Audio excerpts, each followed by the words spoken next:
Hello and good morning everybody. मैं वैशाली को आपका स्वागत करती हूँ हमारे चैनल पर। आप देख रहे हैं खबरें फटाफट। तो चलिए आपकी सुबह की शुरुआत करते हैं दिन भर की सारी गर्मा गर्म खबरों के साथ। तो दोस्तों आप तो जानते ही हैं कि हाल फिलहाल में सबसे ज्यादा जरूरी है कोरोना वायरस की वैक्सीन का होना, और लगातार पूरी दुनिया के देश इसे लेकर मेहनत कर रहे हैं, काम कर रहे हैं, और कई ऐसी वैक्सीन हैं जो थर्ड फेज में आ चुकी है और बहुत जल्द ही कंपनीज दावा कर रही है कि 2021 की पहली तिमाही में वैक्सीन उपलब्ध हो जाएंगी। साथ ही में लोगों तक वैक्सीन पहुंचेगी कैसे, ये सबसे बड़ा सवाल है। तो साथ ही में प्रधानमंत्री नरेंद्र मोदी इस मौके पर कई बड़े ऐलान कर रहे हैं, कई बड़े फैसले भी ले रहे हैं। तो साथ ही साथ देश की सुरक्षा बहुत ही बड़ा अहम मुद्दा है, और साथ ही में ये है त्योहारी सीजन, और इस त्योहारी सीजन में देश की जनता के लिए भी कई बड़े फैसले हो रहे हैं, कई ऑफर्स भी आ रहे हैं जो कि आपको जानना बहुत जरूरी है, और उसके लिए आपको वीडियो एंड तक देखना होगा। तो चलिए एक नजर डालते हैं सुर्खियों की ओर। सरकार किसी भी वक्त कर सकती है राहत पैकेज का ऐलान, आएगी 8,000 करोड़ रुपए की खास योजना। अब चीन को छोड़ भारत में आ रही है बड़ी बड़ी कंपनियां, चीन हुआ जल के राख। कोरोना वैक्सीन पर आई खुशखबरी, फरवरी में देश को मिल सकता है टीका। बड़ी खबर, दिवाली और छठ पूजा पर है घर जाने का प्लान, तो जान लीजिए रेल टिकट रिजर्वेशन का नया नियम। 60 लाख पेंशन धारक के लिए खुशखबरी, दिवाली से पहले सरकार दे सकती है दोगुनी पेंशन का तोहफा। आईसीआई और एक्सिस बैंक ग्राहकों को झटका, अब कैश जमा करने और निकालने पर लगेगा चार्ज। अब आप व्हाट्सएप से कर सकेंगे पैसे ट्रांसफर, एनपीसीआई ने दी इजाजत। जी हाँ दोस्तों, ऐसी और भी कई खबरें और अपडेट्स निकलकर सामने आ रही है जिनकी सही और सटीक जानकारी हम आपको आगे इस वीडियो में देंगे। बस आप वीडियो के साथ एंड तक बने रहिएगा। लेकिन साथ ही में आपसे एक बात ये भी कहनी है कि इस वीडियो को बनाने में मुझे बड़ी मेहनत लगती है, और आप भी उतनी मेहनत प्यार और सब्र के साथ इस वीडियो को देखते हैं, उसका मैं तहे दिल से शुक्रिया अदा करती हूँ। बस आप ये प्यार और सपोर्ट हमारे साथ यूं ही बरकरार रखिए। आपका ये प्यार ही है जो हमें मोटिवेट करता है और भी बेहतर काम करने के लिए, और बस आप ये इसी तरीके से बरकरार रखिए और हम ऐसे ही आपके लिए मेहनत करते रहेंगे। लेकिन साथ ही भी इस वीडियो को लाइक भी जरूर कीजिएगा, क्योंकि ये भी मोटिवेशन का एक तरीका है, और साथ ही में अगर आप अपने विचार हमसे साझा करते हैं तो ये भी बड़ी खुशी की बात होगी। साथ ही में इसे अपने फैमिली और फ्रेंड्स के साथ शेयर भी जरूर कीजिएगा। तो चलिए अब एक एक करके सारी खबरों के बारे में जान लेते हैं। देश में कोरोना वायरस के मरीजों का आंकड़ा 84 लाख के पार हो गया है। 24 घंटे में कोरोना के 47,638 नए मामले आए और 670 लोगों की जान गई। अब तक 84,11,724 लोगों इसकी चपेट में आ चुके हैं। इनमें 5,20,773 मरीजों का इलाज हो रहा है, जबकि 77,65,966 लोग ठीक हो चुके हैं। कोरोना के संक्रमण से अब तक 1,24,985 लोग अपनी जान गंवा चुके हैं। बढ़ते हैं अब अगली खबर की ओर। केंद्र की नरेंद्र मोदी सरकार एक और राहत पैकेज लाने की तैयारी में है। सूत्रों से मिली जानकारी के अनुसार राहत पैकेज में एक्सपोर्टर्स के लिए बड़े ऐलान किए जा रहे हैं। खासकर एक्सपोर्ट सेक्टर के लिए 8,000 करोड़ रुपए की नई योजना का ऐलान हो सकता है। सूत्रों ने बताया है कि एग्रीकल्चर इंजीनियरिंग प्रोडक्ट का एक्सपोर्ट बढ़ाने पर जोर रहेगा। आपको बता दें कि पीएम की अध्यक्षता में हुई कैबिनेट मीटिंग में देश की अर्थव्यवस्था में लगातार सुधार पर चर्चा हुई। दरअसल अक्टूबर 2020 में जीएसटी कलेक्शन से लेकर बिजली की खपत में बढ़ोतरी दर्ज की गई। वहीं विदेशी निवेश ने भी भारतीय बाजारों में जमकर निवेश किया है। चलिए बढ़ते हैं अगली खबर की ओर। सीडीएस जनरल बिपिन रावत बोले, एलएसी पर भारत चीन के बीच स्थिति तनावपूर्ण, लेकिन हम नहीं स्वीकार करेंगे कोई बदलाव। जी हां, chief of defence staff general Bipin Rawat ने इस बात पर जोर दिया है कि भारतीय सेना को अपने हथियार और अन्य जरूरतों के लिए किसी एक देश पर निर्भर रहना नहीं चाहिए। इस दौरान एलएसी का भी जिक्र हुआ। उन्होंने कहा कि पूर्वी लद्दाख में भारत और चीन के बीच वास्तविक सीमा रेखा पर स्थिति तनावपूर्ण है। भारतीय बलों की प्रतिक्रिया के चलते चीन की पीपुल्स लिबरेशन आर्मी को लद्दाख में अपने दुस्साहस के लिए अप्रत्याशित परिणामों का सामना करना पड़ा। हमारी पोजीशन पर कोई सवाल नहीं है। हम वास्तविक नियंत्रण रेखा में किसी भी बदलाव को स्वीकार नहीं करेंगे। बढ़ते हैं अब अगली खबर की ओर।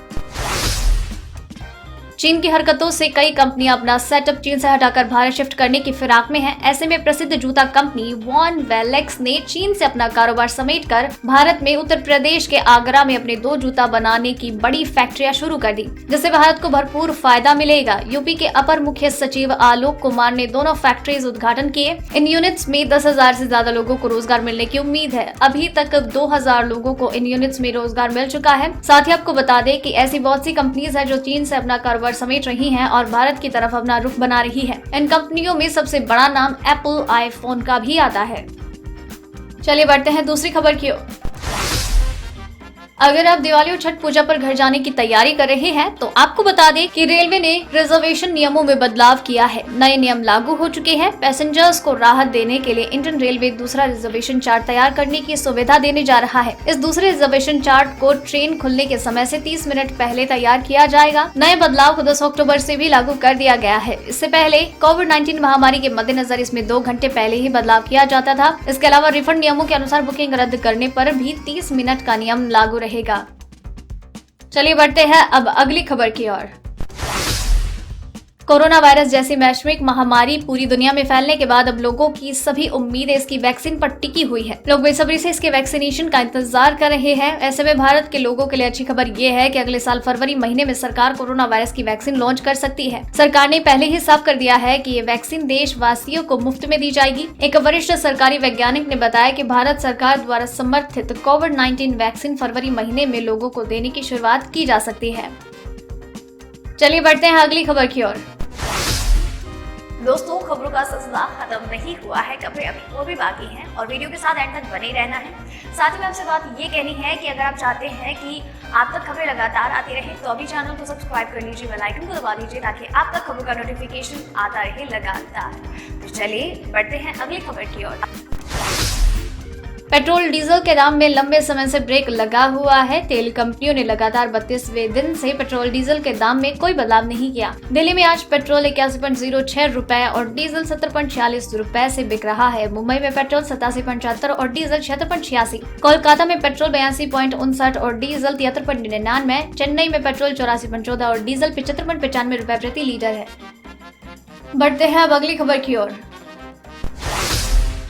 व्हाइट हाउस की रेस में जो बाइडेन के आगे दिखने के साथ ही ग्लोबल मार्केट में गोल्ड और सिल्वर के रेट में मिला जुला रूप दिखाई दिया है। बाइडेन निर्णायक राज्यों में आगे हैं। हालांकि ट्रंप की ओर से इन राज्यों के रिजल्ट को चुनौती दिए जाने की खबरों के बीच बढ़ते हुए गोल्ड के दाम थोड़े नरम हुए हैं। इस बीच MCX में गोल्ड के दाम 0.37% यानी 191 रुपए घटकर 51,864 रुपए प्रति 10 ग्राम हो गए। वहीं सिल्वर के दाम 0.31% यानी 197 रुपए बढ़कर 64,450 रुपए पर हो गया है। गुरुवार को दिल्ली मार्केट में गोल्ड के दाम 158 रुपए चढ़कर 50,980 तो सिल्वर 697 रुपए बढ़कर 62,043 रुपए प्रति किलो हो गया है।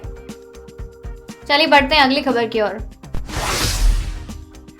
प्राइवेट सेक्टर के 2 बड़े बैंकों ने नकद जमा और निकासी पर चार्ज लगाने का ऐलान किया। हालांकि ये चार्ज नॉन बैंकिंग घंटे और छुट्टी वाले दिन मशीन के जमा करने और निकालने पर लगेगा। ICICI बैंक छुट्टी के दिन और वर्किंग डेज में शाम 6 बजे से सुबह 8 बजे तक कैश मशीन का इस्तेमाल करने पर ग्राहकों से सुविधा शुल्क के रूप में 50 रुपए लेगा। बैंक ने साफ कर दिया है कि ये चार्ज सिर्फ मशीनों पर है, इसका अकाउंट से कोई लेना देना नहीं। एक्सिस बैंक ने भी ये चार्ज लगाने का ऐलान किया है। बैंकिंग समय से अलग और बैंकों की छुट्टियों के दिन कैश डिपॉजिट करने पर 50 रुपए का चार्ज होगा। सुविधा शुल्क के तौर पर 50 रुपए हर ट्रांजैक्शन पर वसूले जाएंगे। बढ़ते हैं अब अगली खबर की ओर।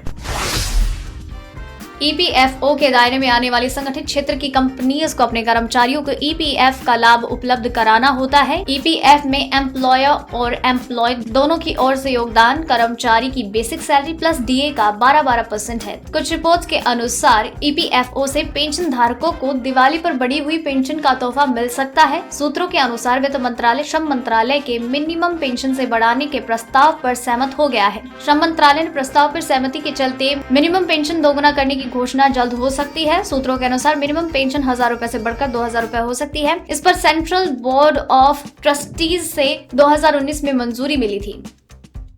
चलिए बढ़ते हैं अगली खबर की ओर। इंस्टेंट मैसेजिंग ऐप व्हाट्सएप के यूजर्स अब भारत में पैसे ट्रांसफर आसानी से कर पाएंगे। व्हाट्सएप के जरिए आप किसी दूसरे व्हाट्सएप यूजर को या UPI ID में पैसा भेज सकते हैं। दरअसल UPI पेमेंट सर्विस लॉन्च करने के लिए व्हाट्सएप को national payments corporation of India यानी कि NPCI से मंजूरी मिल गई है। व्हाट्सएप काफी समय से UPI सिस्टम का परीक्षण कर रहा था, लेकिन प्राइवेसी का मामला अटका हुआ था। NPCI ने गुरुवार को व्हाट्सएप पे को लाइव करने की अनुमति फेज वाइज दी है। फिलहाल 20 लाख यूजर्स ही इस सर्विस का लाभ उठा पाएंगे। धीरे धीरे सभी के लिए ये सुविधा उपलब्ध होगी। साथ ही आपको बता दें कि भारत में व्हाट्सएप के 200 मिलियन से भी ज्यादा यूजर्स हैं। माना जा रहा है कि व्हाट्सएप पे के लॉन्च होने से UPI पेमेंट मार्केट में फोन पे, ATM, गूगल पे आदि को कड़ी टक्कर मिलेगी। दोस्तों आज की इस वीडियो में बस इतना ही। खबरों का ये सिलसिला यही खत्म करते हैं, लेकिन खबरें लगातार आती रहेंगी आप तक, और उसके लिए आपको अभी चैनल को सब्सक्राइब करना है, बेल आइकन को दबाना है ताकि आप तक खबरों का नोटिफिकेशन आता रहे लगातार। साथ ही में वीडियो पसंद आई हो तो इसे लाइक कीजिए, फैमिली और फ्रेंड्स के साथ शेयर भी कीजिए, और अगर आपने वीडियो एंड तक देखा है देन मेक श्योर कि आप अपना नाम नीचे मेंशन करें कमेंट सेक्शन में, और साथ में अपने विचार भी हमसे साझा करें खबरों के बारे में। धन्यवाद।